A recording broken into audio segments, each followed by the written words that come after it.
बहुत से लोग उत्तराखंड में आंदोलन करते रहे हैं।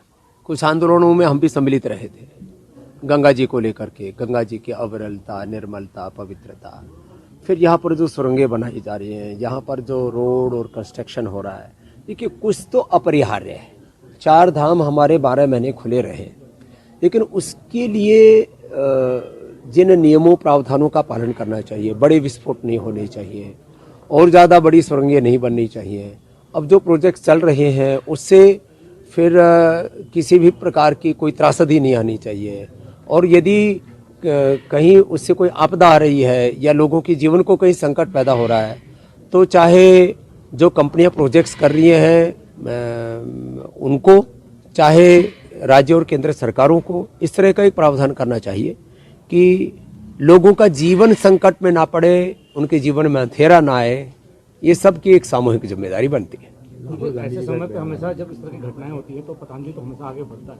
बाकी एनजीओ से और उन लोगों से भी क्या आप अपील करेंगे कि इस समय, क्योंकि सहयोग, देखिए सरकार और समाज मिलकर के ही लोगों की हमेशा सहायता करता रहा है। भारत का जो सरोकार है, भारत के जो संस्कार है वो ऐसे ही है कि हम केवल सरकार के भरोसे लोगों को नहीं छोड़ देते, केवल समाज के भरोसे नहीं, मिलजुल करके जो अपने हैं, ये उत्तराखंड के लोग, ये जोशीमठ के लोग, चाहे जहाँ पर भी कोई कष्ट आ रहा है लोगों के जीवन में, उन सबको सहारा देना हम सबकी सामूहिक जिम्मेदारी, उत्तरदायित्व है। इसको लेकर कहीं ना कहीं नाराजगी भी लोगों में रहती है।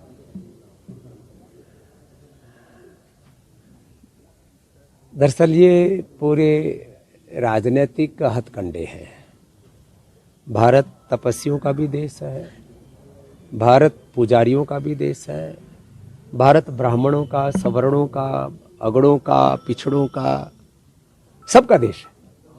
इसमें ये जो पॉलिटिकली पोलराइजेशन किया जाता है ना, कि हम गरीबों के हमदर्दी हैं, हम तपस्वी हैं, दूसरे लोग जो है वो ऐशो आराम में, विलासिता में जी रहे हैं, इस तरह की बयानबाजी से मुझे लगता है जितने लोग सजग रहेंगे, राहुल जी इतनी मेहनत कर रहे हैं तो ऐसे बयानों से उनकी छवि धूमिल होती है, तो उनको कि जो भी सलाहकार उनको सलाह। समाज में किसी भी प्रकार की भेदभाव, ऊंच नीच की दीवारें खड़ी हो, और हमने तो सारी दीवारों को ढाने का काम किया है, जातियों के नाम पर, मजहबों के नाम पर, भाषाओं के नाम पर। भारत ने तो एकत्व, सहअस्तित्व और सामंजस्य के उद्घोष किए हैं, oneness, coexistence and harmony.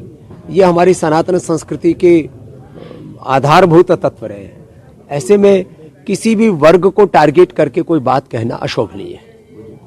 T shirt पहन के घूमना इस ठंड में, क्योंकि कहीं ना कहीं देखो, टी शर्ट के नीचे इनर है, तो इतने ज्यादा कपड़े पहनने की क्या जरूरत है सभी को? तुम लोगों ने भी 5-5 कपड़े पहन रखे हैं, इनकी जरूरत नहीं है। हमने तो जिंदगी भर 2 ही कपड़े पहने, सारा देश जानता है। इसमें जो है ये सच है कि राहुल गांधी जी यात्रा करके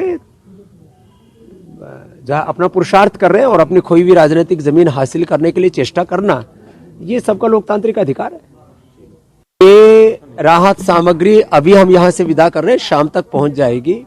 कल वितरण करने के लिए पूज्य श्रद्धेय आचार्य बालकृष्ण जी खुद जोशीमठ जाएंगे, और भी जो जरूरत होगी हम लोगों की सहायता के लिए हाथ आगे बढ़ाएंगे।